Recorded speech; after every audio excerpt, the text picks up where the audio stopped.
지난 1월, 일본 영화계를 충격에 빠뜨린 비보가 전해졌습니다. 90년대를 대표하는 청춘 스타 러브레터의 히로인 나카야마 미오가 자택에서 사망한 채 발견된 것입니다. 향년 52세.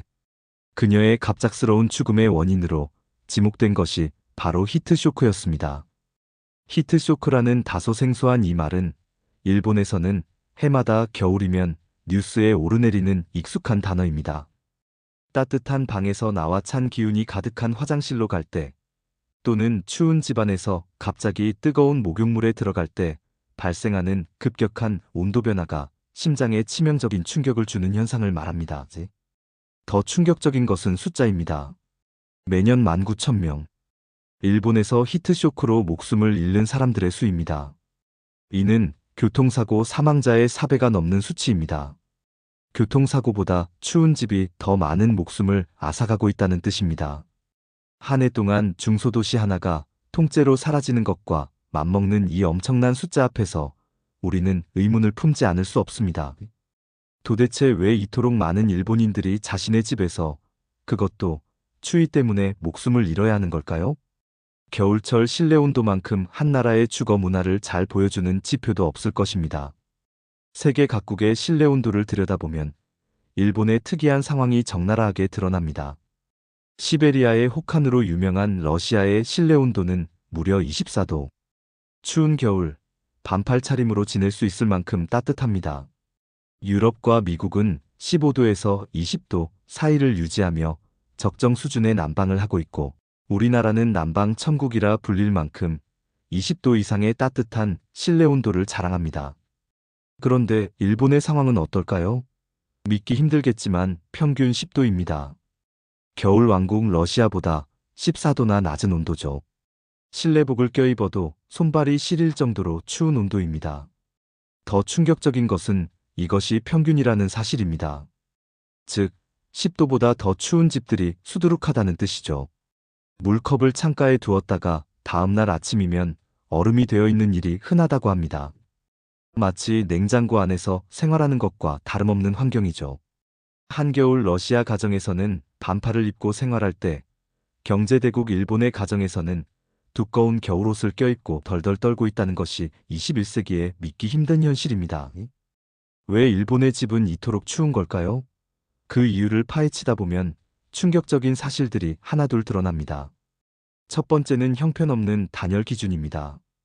세계 3위 경제대국이라는 말이 무색하게도 일본의 주택 단열 기준은 선진국 중 최하위 수준입니다. 더 놀라운 것은 일본에서 최고급이라고 자부하는 단열재조차 다른 나라에서는 기준 미달이라는 낙인이 찍힌다는 사실입니다. 이것이 과장이 아님을 증명하는 것이 바로 열관료율 수치입니다. 이는 집 전체의 단열 성능을 보여주는 지표인데요. 우리나라가 0.54, 미국이 0.4인데 반해 일본은 무려 0.87입니다. 수치가 높을수록 단열이 취약하다는 점을 감안하면 일본 주택의 단열 성능은 다른 나라의 절반 수준에 불과한 셈입니다. 두 번째는 더욱 충격적입니다. 주택의 기밀 성능, 즉 바람이 새는 정도를 관리하는 기준이 아예 존재하지 않는다는 것입니다. 쉽게 말해 집을 아무리 허술하게 지어도 바람이 문틈으로 아무리 세게 들어와도 이를 제재할 법적 근거가 없다는 뜻입니다. 마치 자동차를 만들면서 방음 기준을 두지 않는 것과 같은 상황이라고 할 수 있죠. 세 번째로 실제 현장 조사 결과는 더욱 경악스럽습니다. 불과 10년 된 일본의 한 아파트를 살펴본 결과 그야말로 종이로 만든 집이라고 해도 과언이 아닐 정도였습니다.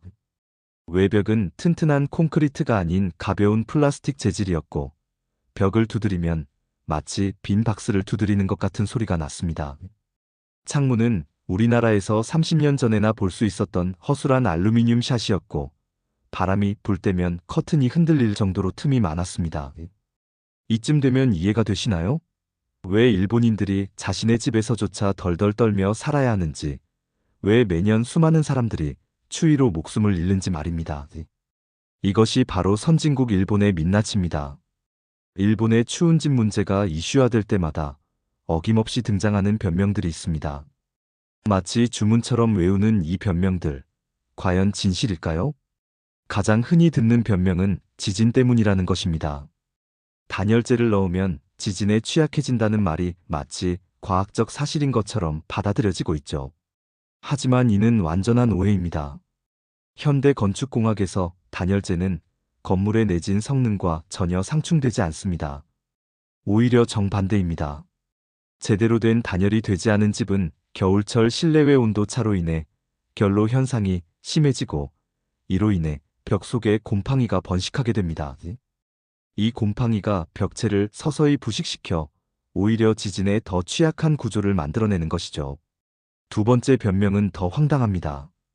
일본은 더운 나라라서 이렇게 지을 수밖에 없다는 것인데요. 정말 그럴까요?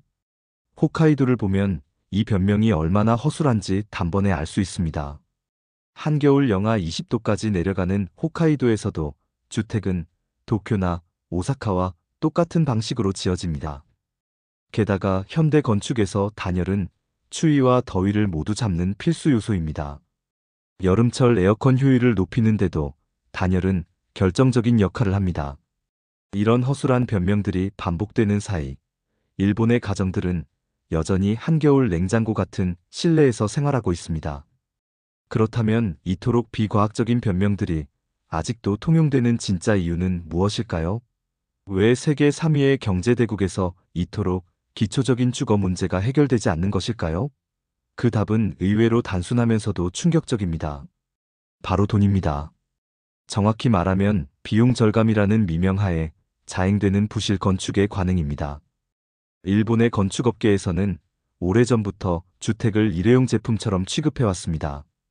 마치 종이로 만든 도시락 용기처럼 말이죠. 제대로 된 단열재를 사용하고 튼튼한 자재를 쓰면 건축비가 올라갑니다. 그래서 그들은 가장 저렴한 방법을 선택했고, 이는 마치 관행처럼 고착화되었습니다. 더 큰 문제는 이를 감시하고 규제해야 할 정부가 오히려 이러한 관행을 방관해왔다는 점입니다. 다른 선진국들이 점점 더 강화된 단열 기준을 도입할 때도 일본 정부는 이렇다 할 규제 기준을 만들지 않았습니다.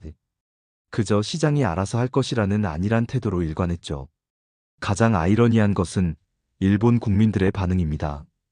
오랜 세월 추위에 단련된 탓일까요?